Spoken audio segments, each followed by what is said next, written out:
却又惊雷起，长夜落日山河灼，你在缥缈云里花里，你在缥缈云里花里。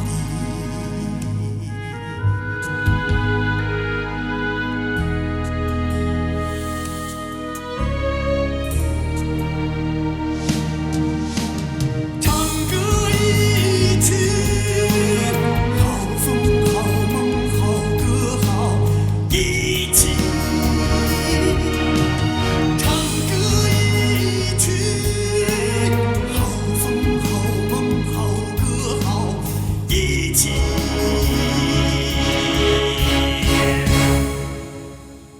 唱歌一曲。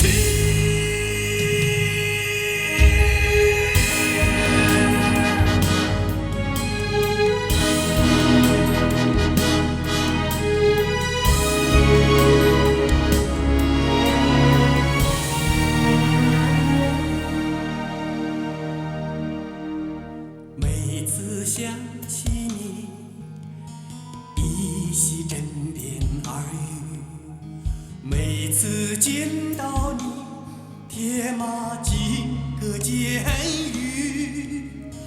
荡气回肠千山外，悠悠在我心里梦里，悠悠在我心里梦里。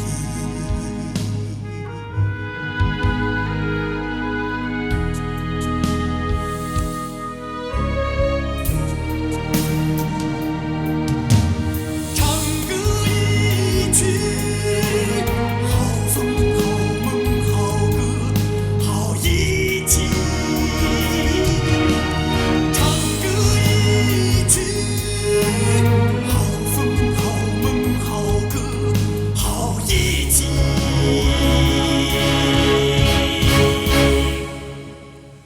唱歌一曲。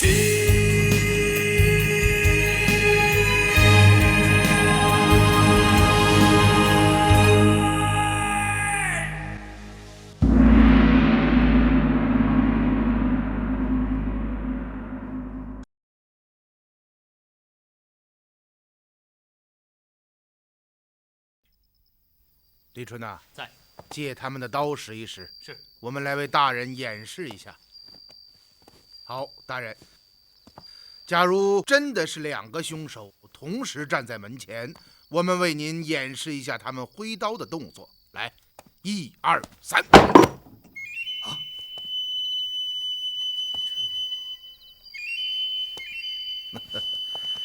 大人，两名死者伤在喉部，而且没有任何打斗躲闪的反应。这就说明，如果真是有2名凶手在门外的话，那这2人定然是要同时出手，否则死者会立刻做出反应。不错。但刚刚你看到了，不要说挥刀，就是刚一拔刀，2条手臂就撞在了一起。是啊，看来凶手只有1人，而且是个杀人惯犯。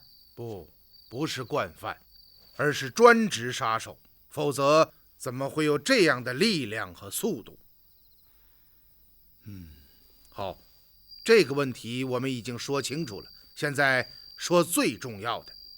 据店老板所说，2名死者是倒卧在门前，这一点可以肯定吗？可以肯定。好，这就说明2名死者肯定是听到了外面叫门之声，其中1人走过来打开房门，凶手站在门前与他讲话，而另1人走上前来，此时凶手突然出手，用快刀将2人杀死。是这样。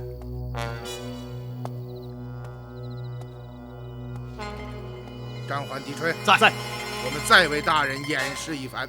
是。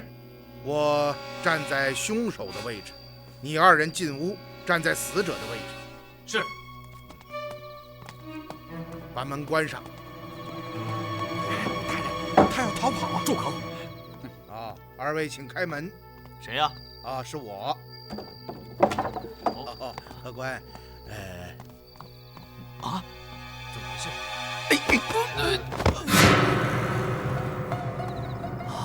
原来是这样。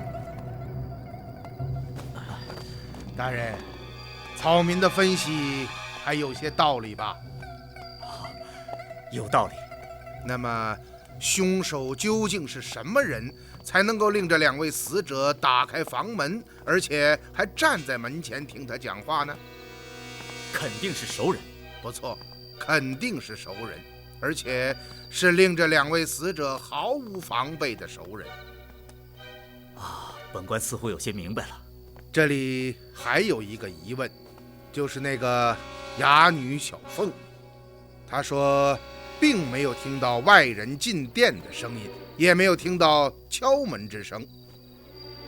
不错，这一点又如何解释呢？因为那个凶手根本就不是外人，所以他没有进店，而是住在这里，而且他也没有敲门，是用声音把门叫开的。啊，是的，是的。那么，这个凶手会是谁呢？凶手就是你！啊！不，大人，您开玩笑吧？哼，这位怀先生的分析精到准确，不，使用的是排杂法，嗯，他排除了所有可能性，只留下一种，而这一种就是事实真相。大人，难道您就听他一面之词，就说小人是凶手？哼，一面之词。怀先生乃是通过推理之法，在没有任何证据的情况下展开侦破，这是最高明的断案技巧，需要缜密的思路，清晰的头脑。可笑你孤陋寡闻，竟说这是一面之词，真是可笑之极。我想，昨夜之事定是这样的。2位客官，谁呀？饭吃完了吧？小的来收家伙。啊，来了。我跟你说啊，哎，怎么了？啊！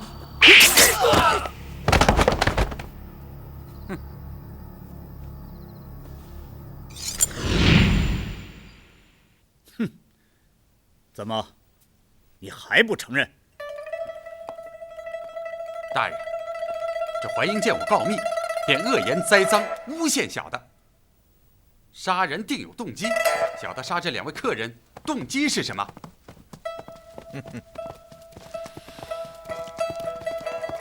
你怎么会知道？我知道的远比你想象的要多得多。带走，走，走！交给你们了。哦，刺史大人，是。凶犯既已成擒，草民可托干系否？先生神乎其技，温开万分钦佩，请受下官一拜。哎，好了好了，看来温大人对断案一道颇有心得，怀英不才，愿与大人共磋之啊。怀英，先生的名字怎么？今日您这番推理真可谓冠绝今古，神行有加，令下官想起一个人呐。谁呀？当朝宰辅狄仁杰，狄阁老。下官对狄阁老崇拜已极，曾深研过他的断案之法。如果下官所记不错，他老人家的字似乎便是怀英。不错，我就是狄仁杰啊！阁老，我叩见狄阁老。卑职狂言造次，无礼之极，请阁老责罚。哎，这怎么能怪你呢？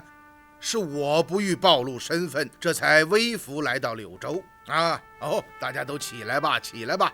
谢阁老。阁老，卑职真是万分的惭愧。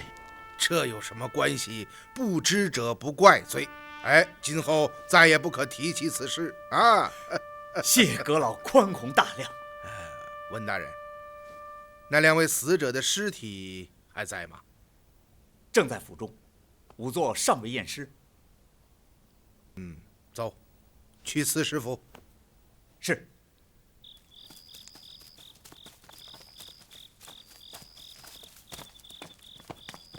大人，都已经准备好了。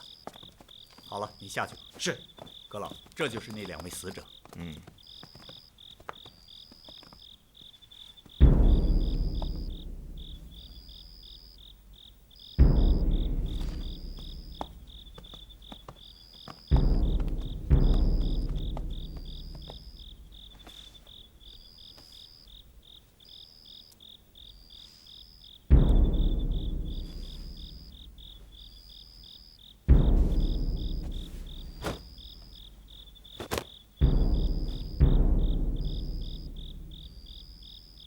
来呀，在。将尸体翻过来。是。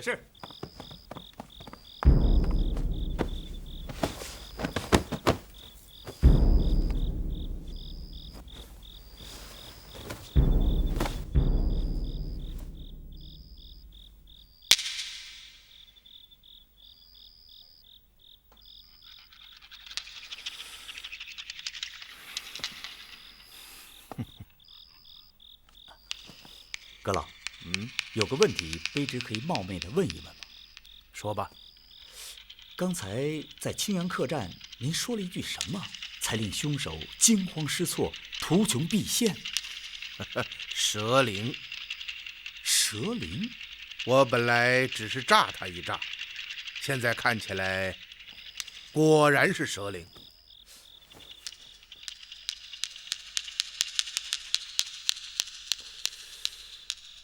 既然青阳客栈不是蛇灵的秘密联络点，这2个蛇灵属下为什么要来？这个老板又为什么要杀死他们？此人到底是什么身份呢？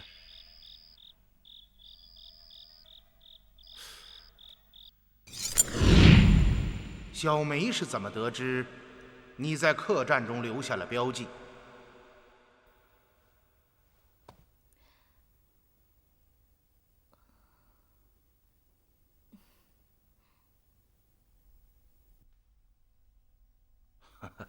我换一种问法，以前你每一次和小梅暗中私会，是她给你留下标记，还是你给她留下标记？因我不常在柳州活动，所以每次见面都是我到柳州后，便在店中留下标记，他这才来见我。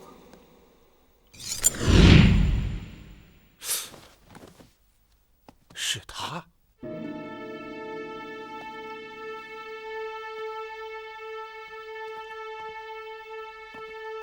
老爷，怎么了？温大人，卑职在。将那个店老板带到这儿来。是。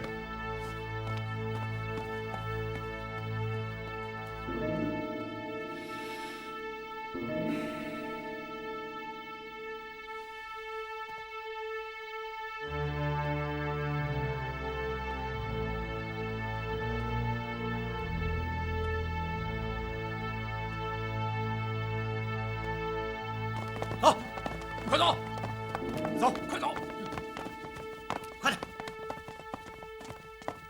快点，过去，过去。大人，带来了。你叫什么名字？吴翔。这2个死者为什么要到青阳客栈？你为什么要将他们杀死？既然落入了你们的手中，要杀就杀，不必多言。大胆恶贼！你知道站在你面前的是什么人吗？竟敢如此说话，真是胆大包天！来人，在！哎，我知道，你是小梅的手下，对吗？每一次苏显儿来到柳州，在客栈中留下标记，都是你将消息传给小梅，小梅这才来到客栈中与苏显儿见面。我说的不错吧？你是怎么知道的？我还知道，你也是蛇灵的属下，而且就隶属于小梅所在的酒堂。你到底是什么人？怎么会知道这些？这2名死者也是蛇灵的属下吧？他们为什么要来到客栈之中？说！在我的身上，除了死，你们什么都不会得到。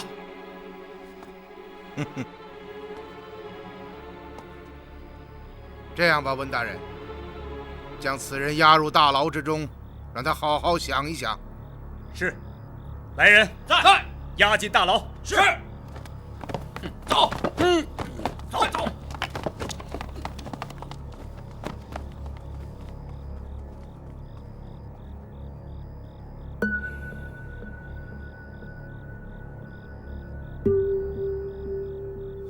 走，回客栈。是。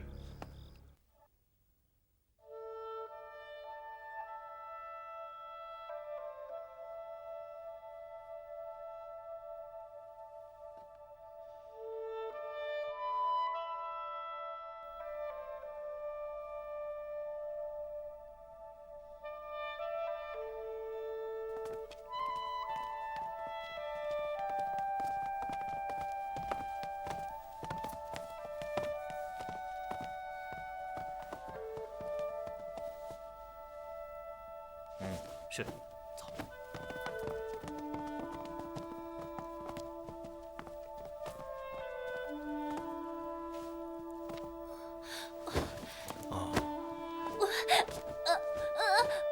哦，你们老板他杀了人，被衙门抓起来了。他对你那么狠，你还念着他，抓起来更好，今后就没人打你了。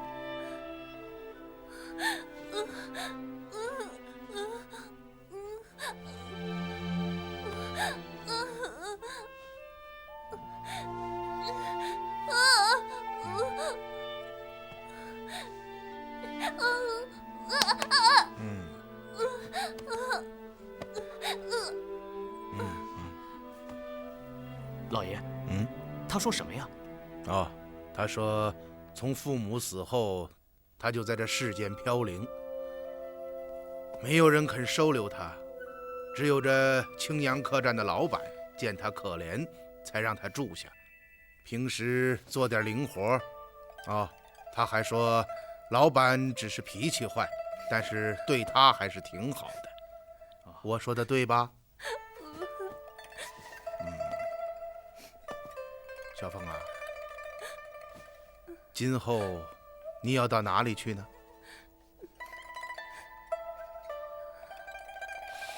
狄春呐，在。我看这样吧，往后就让他跟着我们吧。啊，老爷，这不太方便吧？有什么不方便的？你这小厮只知道以貌取人，没有丝毫的恻隐之心，枉费了我对你一番教导。得，老爷，您说怎么着就怎么着吧。小凤啊，以后你就跟着我们吧，啊？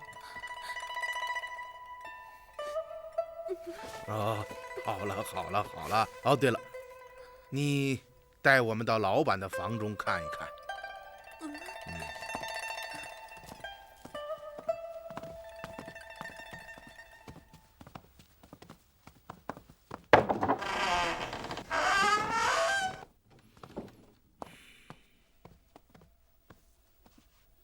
小凤啊，你不用陪我们了，去歇息吧，啊。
老爷，这是什么？这是如燕和小梅相约见面的标记。小梅，她不是已经死了吗？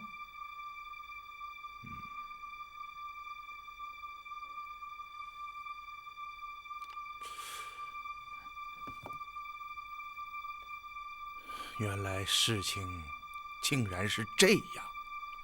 老爷，您想明白了。李春，在。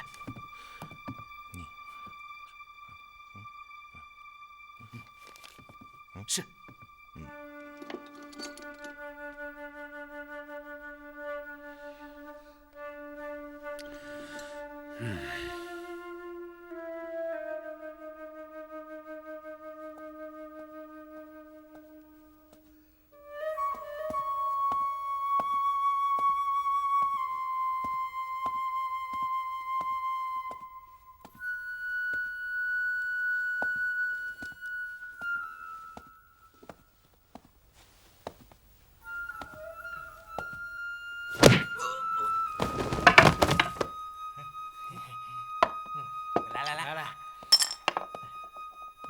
老李，这没到换班时间，你怎么就回来了？老李，你这是怎么了？改倒着走路了啊？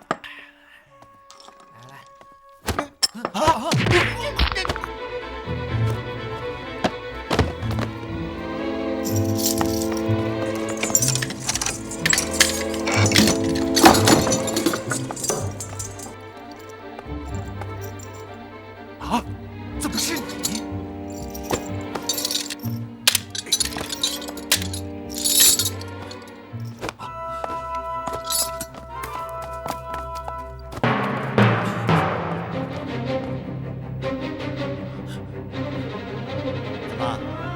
要走啊，总得和我手里的刀打个招呼吧。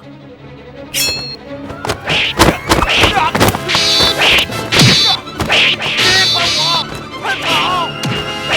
快跑啊！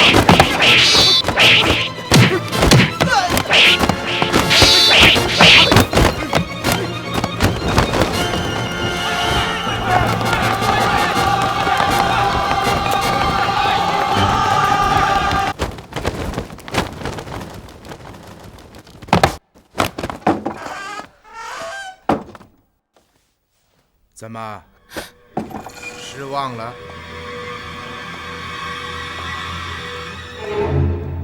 好了，现在让我们看一看，你到底是谁？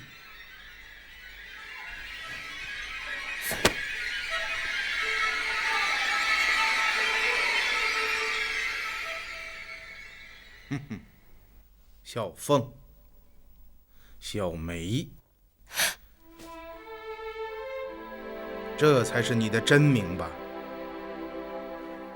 你是谁？怎么会知道我的名字？我是狄仁杰。狄仁杰？那显儿和李元芳是你？哦，李元芳是我的部下。原来蛇灵的杀手苏显儿，现在名叫如燕，是我的侄女。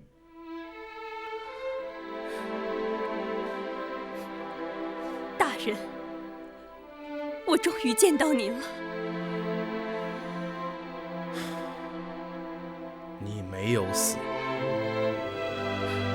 是，我没有死。小梅啊，现在能让我们看看你的真面目吗？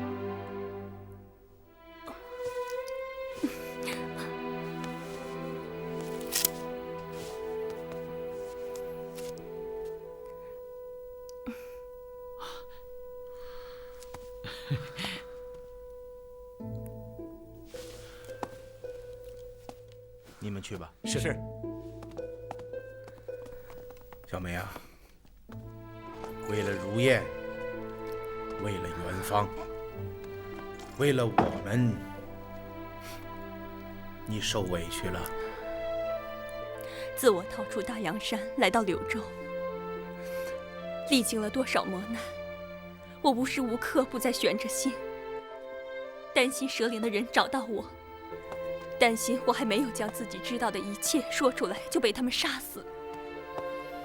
可是今天我终于见到您了。您看我就是哭呀哭的，正经话没说一句。大人，您是怎么想到我就是小梅？难道我露出了什么破绽？哦，不，你的易容术非常精湛，并没有露出什么破绽。怎么说呢？这话要从洛阳说起。洛阳？是啊，当时元芳和如燕受我之命要二探大阳山。临行前，我问起了元芳在青阳客栈与你见面的情形。他说，在客栈中留下标记，当晚你就来了。当时我就觉得有些奇怪，你是怎么知道客栈中留有标记呢？这个问题元芳不知答案，还情有可原，可如燕也回答不上来，这就更令我感到疑惑。当时我的脑海中便形成了一个推论：青阳客栈之中定有你的眼线，这个眼线看到标记，便将消息传给你，这样你才会来到这客栈中。这个推论一经形成，我立刻感到，也许我可以从青阳客栈入手，找到蛇灵的一些蛛丝马迹。于是我便下定决心，前赴柳州，到这里来探一探虚实。这才发生了后面的事情。原来是这样。好，走吧。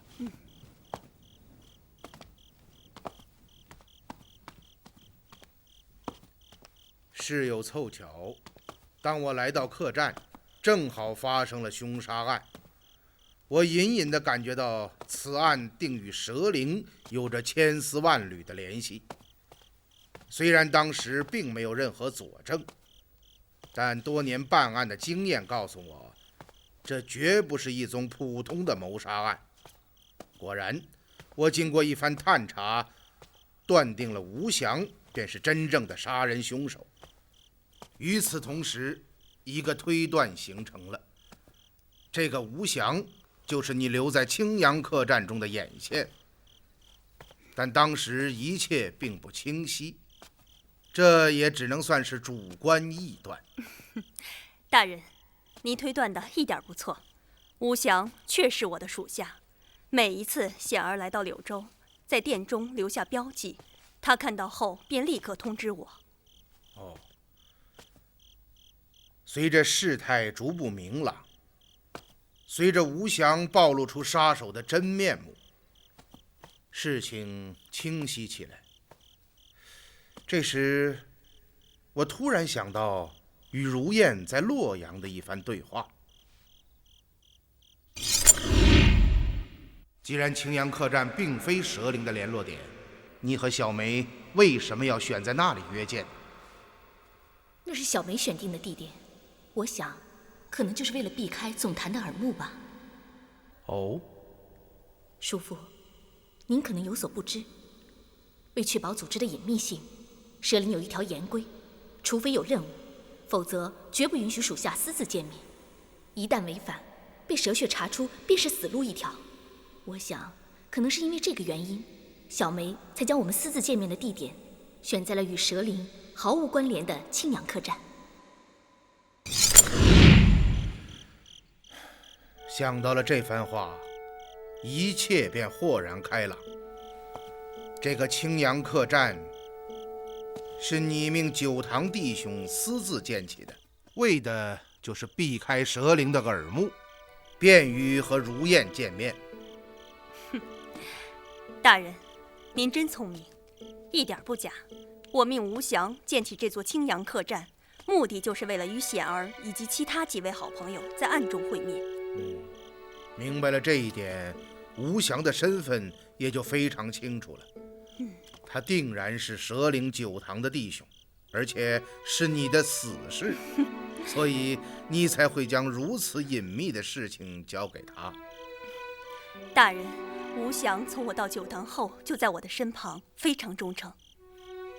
确定了这个身份之后，我立刻想到那2个死者也很有可能是蛇灵的成员，于是我便到州衙验尸，果然证实了这一点。然而这个时候我还没有联系到你的身上，我只想搞清楚吴祥为什么要杀死那2个蛇灵的下属。当时我做了这样一个推断，也许是因为青阳客栈的秘密暴露，这2人奉上司之命前来调查，吴祥害怕事情败露，因此才除掉了这2个人。可这时一个疑问出现在我脑海中。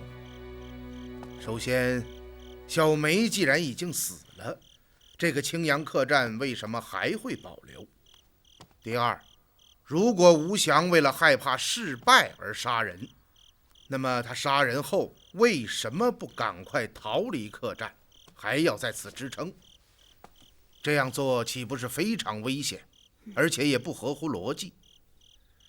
此时我才想到了你，一个假设也形成了。什么假设？假设你没有死，逃回客栈，而你的行踪又被蛇灵发现，因此派人前来调查，那吴祥的一切行动就完全合理了。大人，您真了不起，难怪我们蛇灵屡次败在您的手中。想到了这一点，我立刻赶回客栈搜查吴祥的房间，果然发现了一样东西。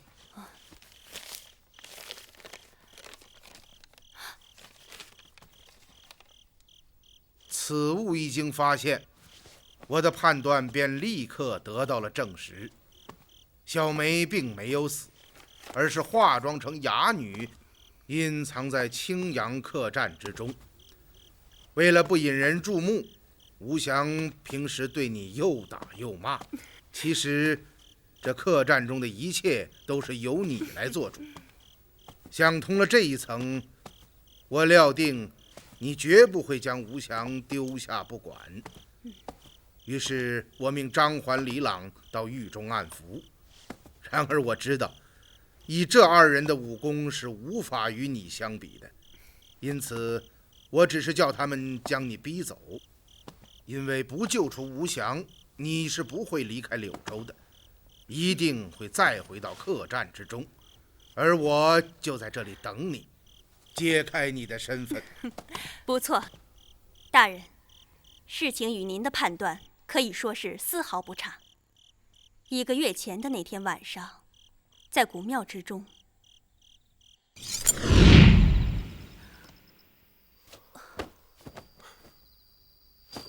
小梅，小梅，你醒醒啊！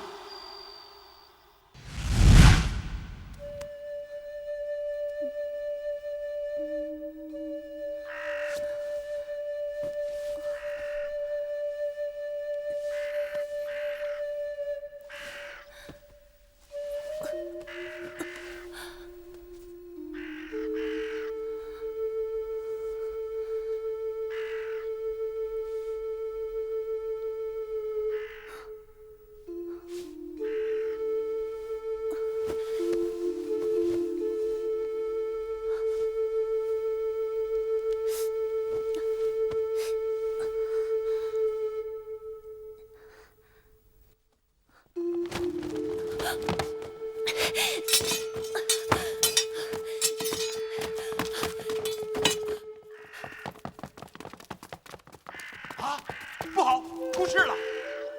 赶快回总坛向大姐报告，立刻派人前来清理现场。好，走走。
我逃出庙外，躲到深山之中，直到伤口痊愈。这个时候，距古庙事发已经10几天了。当时我想，萧清芳定然不会放过我，一定会四海追杀。天涯茫茫，我又能到何处藏身？这个时候，我想到了李元芳，如果他知道我没有死，定会将我带到显儿身边，这样我就安全了。于是，我半夜潜回小庙，留下了蛇形标记。几天以后，我深夜到庙中查看。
大姐知道你一定会回来的。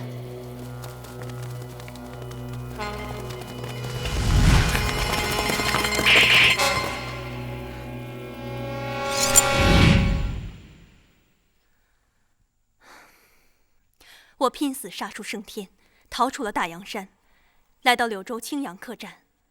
当时形势非常紧张，大姐命酒堂的新堂主率堂中的兄弟姐妹四处寻找我的踪迹，而吴祥正要关闭青阳客栈。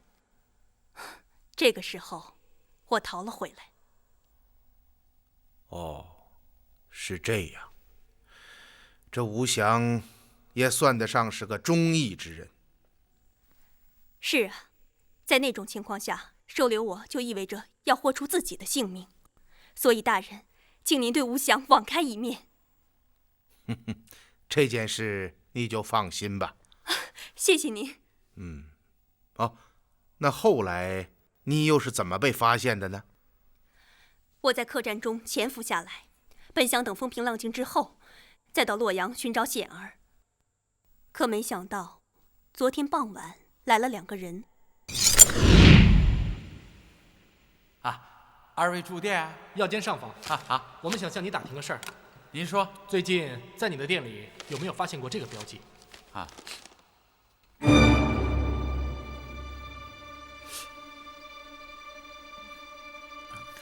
这什么东西古里古怪的，没见过。真的没见过？真的没见过，我还能蒙您吗？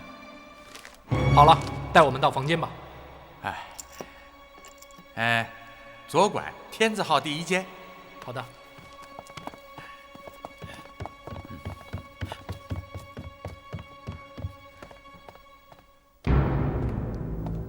是什么人？蛇灵的人。什么？干掉他们。是。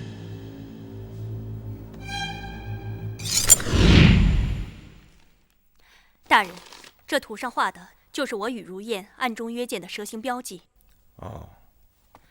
当时我心中的惊恐难以用语言来形容，以为他们发现了我的踪迹。难道不是？当吴祥将那2人除掉，我们检查他们的包裹时才发现，其实他们并没有发现我们。哦，为什么？这2个人是酒堂的属下，在他们的包裹中找到了一册画着地图的小本子，地图上标示的是柳州城西所有的饭店和客栈。我们又看了本子所写的内容，上面记录着城西半数以上饭店和客栈的检查结果。看了这些，我们才明白，这2个人不过是蛇灵派来搜索城西的，目的当然是为了寻找我的下落，可却并没有真正发现青阳客栈中的秘密。是我们自己做贼心虚，不察之下惹下大祸。哦，那个画有地图的小本子还在吗？在。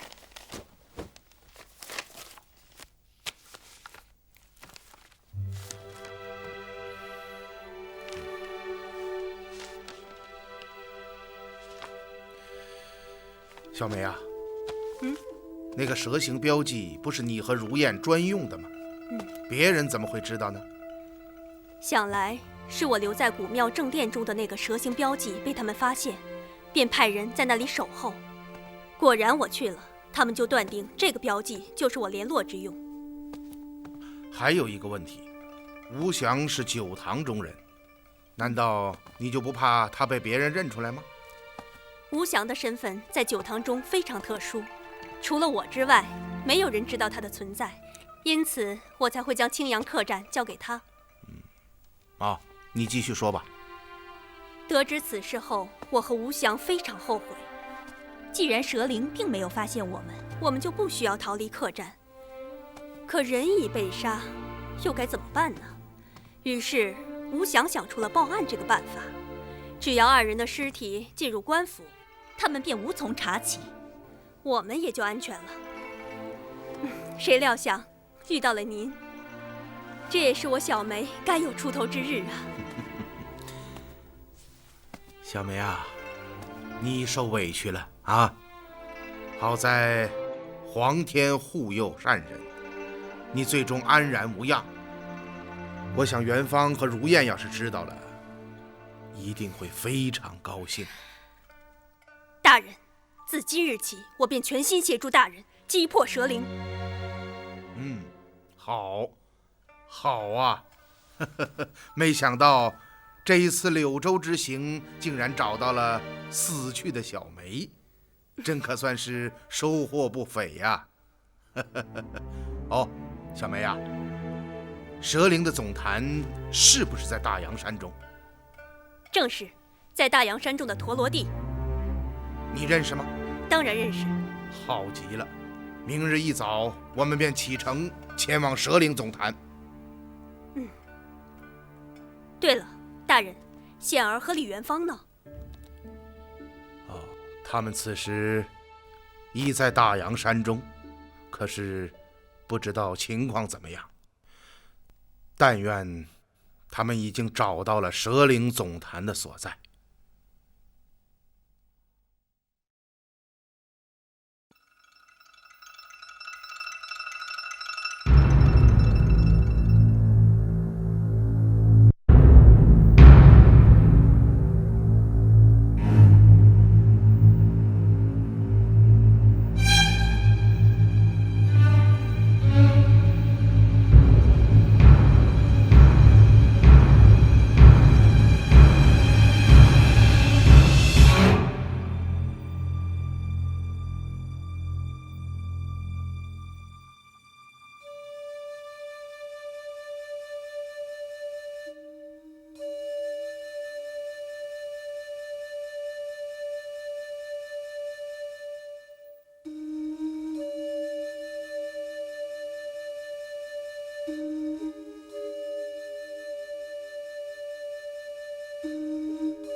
请记得订阅频道，请记得在影片下方帮我们留言、按赞、分享。